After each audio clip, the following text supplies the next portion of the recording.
तर माझ्याकडे किमान 1,500 ग्रंथ हे संविधानाच्या अनुषंगाने आहेत, माझ्या घरी मी ठेवलेले आहेत.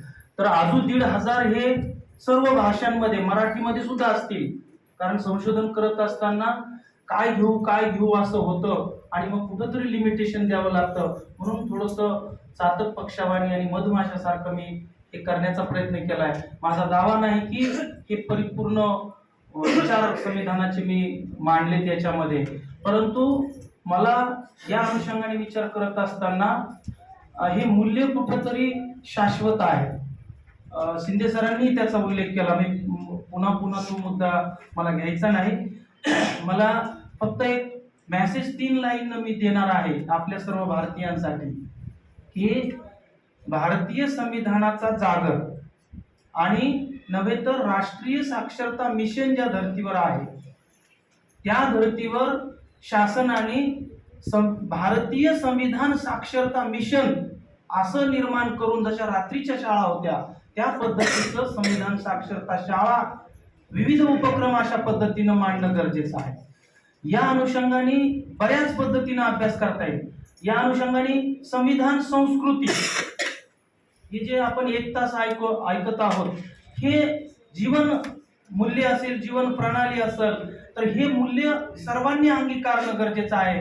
आणि मी जरी गेल्या जवळजवळ म्हसनजोगी वस्तीवर, आमच्या महाविद्यालयाचे प्राचार्य आहेत, याच्या अगोदरचे प्राचार्य होते, तर म्हसनजोगी वस्तीवर एका मुलाला संविधान दिलं आणि आमच्या सर्व स्टाफ इथं बऱ्याचपैकी आलेला आहे. तर 7-8 वर्षापूर्वीचा हा प्रसंग आहे की म्हसनजोगी वस्तीवर मला वाटलं की संविधान दिन साजरा करावा.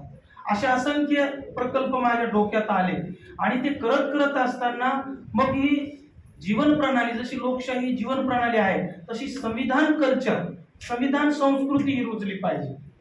आता संस्कृती म्हणलं की आपण एखाद्या धर्माची फिलॉसॉफी, संस्कृती, तसा ह्या ग्रंथाचे मूल्य हे आपल्या जीवनामध्ये आले पाहिजे. मग संविधानिक राष्ट्रवाद असेल, मी ओझरता उल्लेख करेल कारण हनीस्वर्ण कांबळे सर हे संविधान राज्यशास्त्राचे प्रमुख आहेत MGM मध्ये, ते बऱ्यापैकी याच्यावर तुम्हाला विश्लेषणात्मक होतील. मी 3 शब्द सांगून फक्त मी माझं मनोगत संपणार. संविधान साक्षरता, संविधान संस्कृती, संविधानिक राष्ट्रवाद अशा पद्धतीच्या कन्सेप्टनं मला वाटते की मी पुढे, आज हे नगभर काम आहे, हे पुस्तक म्हणजे मी म्हणतो की नगभर काम आहे. याच्यामध्ये म्हणजे एकटाच नाही करू शकत. आमच्यासारखे मित्र कंपनीचे प्राध्यापक आहेत, हे वेगवेगळ्या अंगाने काम करतात. माझ्या एकट्याच्याने जीवनभर जरी करत असलो तरी संविधानाचा अभ्यास संपू शकत नाही. म्हणून संविधानाच्या एक मूल्यावर प्रत्येकाने काम करण्याची गरज आहे. प्रत्येकाचं एक मूल्य घेऊन म्हणजे खूप काम आहे. तर मला वाटते की शेवटचे 2 जे महत्वाचे मुद्दे आहेत की मग त्यामध्ये मी सांगितले की शेवटी काय करायला पाहिजे आपण. हे आता संविधान 1950 पासून अंमल झालं, आज 74 वर्ष झाले. संविधानाचा अमृत महोत्सव आहे, आझादी का अमृत महोत्सव झाला. मग संविधानाचा अमृत महोत्सव का नाही, आपल्याला प्रश्नचिन्ह पडले पाहिजे. मग या प्रश्नाची उकल तुम्हाला आम्हाला करायची. मी फक्त हा उजरता उल्लेख करेल आणि पुढे जाईल.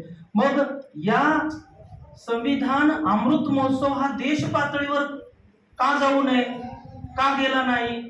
मग हे माझं एकट्याने होणार आहे का? तर प्रत्येकाच्या स्त्री पुरुषाच्या मेंदूमध्ये एक विचार रुजवणं गरजेचं आहे आणि तो जीवनभर. इथं आमचे, मी पहिल्यांदा लक्ष्मण गुंजाळ सरांचं संविधान पुस्तक ते पण रेफरन्सला घेतलेलं आहे, त्या ठिकाणी बसलेले. त्यांचं सुद्धा बऱ्यापैकी बीड जिल्ह्यामध्ये काम आहे. म्हणजे 1 आणि 2 माणसांनी हे करणं हे नाही, तर प्रत्येकाच्या डोक्यात एक जसं की बाबासाहेब आंबेडकरांना सगळे विषय होते. मग मला स्फुरलं की पॉलिटिकल थॉट आहेत, इकॉनॉमिकल थॉट आहेत, ऍग्रिकल्चरल थॉट आहेत, मग ऍडमिनिस्ट्रेटिव्ह थॉट कुठं आहे, प्रशासकीय विचार बाबासाहेबांचे कुठे आहेत. तर माझा लोक प्रशासन विषय आणि बाबासाहेबांचे ऍडमिनिस्ट्रेटिव्ह थॉट.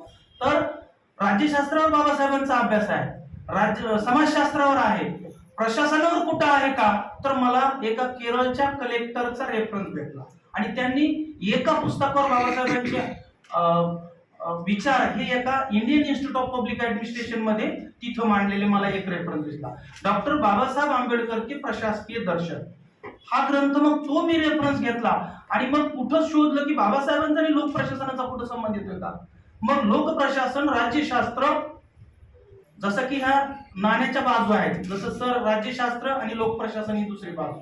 मग या अनुषंगाने मी विचार करत गेलो, याचाच भाग मी थोडाफार हे करतोय. आणि म्हणून देशामध्ये ऍडमिनिस्ट्रेटिव्ह थॉट नव्हते, इकॉनॉमिक थॉट आहेत, ऍग्रिकल्चर थॉट, असे बरेचसे थॉट आहेत, परंतु administrative thought of doctor B R Ambedkar नाही.